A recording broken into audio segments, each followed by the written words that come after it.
Why hello there. Obviously we're in Krakow, which is near Auschwitz. I did film a little more originally, but I'm just going to give you a quick run around and then give you my thoughts on it, because I don't want to spoil the experience for you. There's a lot to see, a lot to do, and I don't want to convey that over camera because I'm not sure if it'll come across in the same way. And again, I feel like it's not fair to spoil it, and as I mentioned at the end, you should definitely see it yourself anyway. It's pretty much his last day in Krakow, or Krakow, and I haven't managed to get around to coming to Auschwitz beforehand, so we've basically done it on his last day.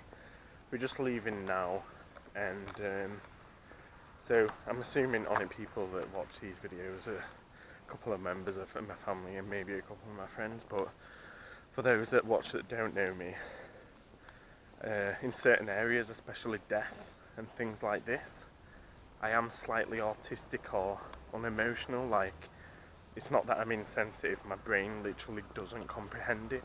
I can't, there's just a little part that I just don't understand it, so I might laugh or kind of like Sherlock Holmes behaviour. I just look at it logically, or I think, oh, that's interesting. And so what surprised me most about this tour was actually the impact it did have. I didn't once, that little autistic trait I have, it never once actually came out, because just the impact of it was so real. And it looks like you were going to cry quite a few times. Yeah, I did. I cried like twice.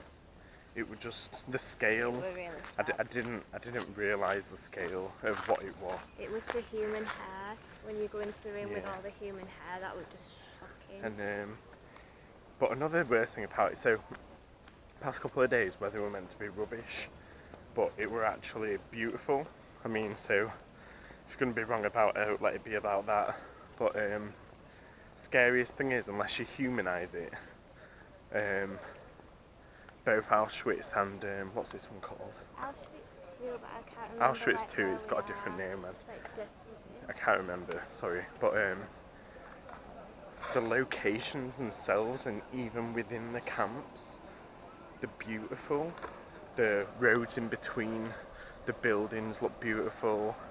There's loads of trees. I mean, I'll post up. If you got told it was like a university, you'd walk around going, this is so...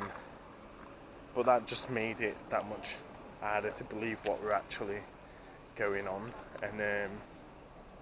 And I thought I'd be desensitised because of the onslaught of tourists, like well, probably not millions, I'm exaggerating, but constant flows. You can, whatever direction you look, you can see a large group. But what I did to try and immerse myself, I viewed the constant lines of tourists as the victims.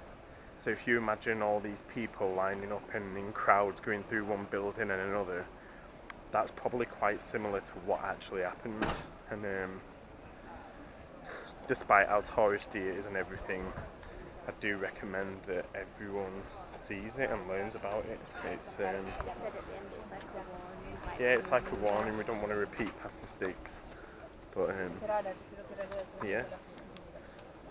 And as always, enjoy the rest of your day, or shift, or whatever you're doing, and I believe in you.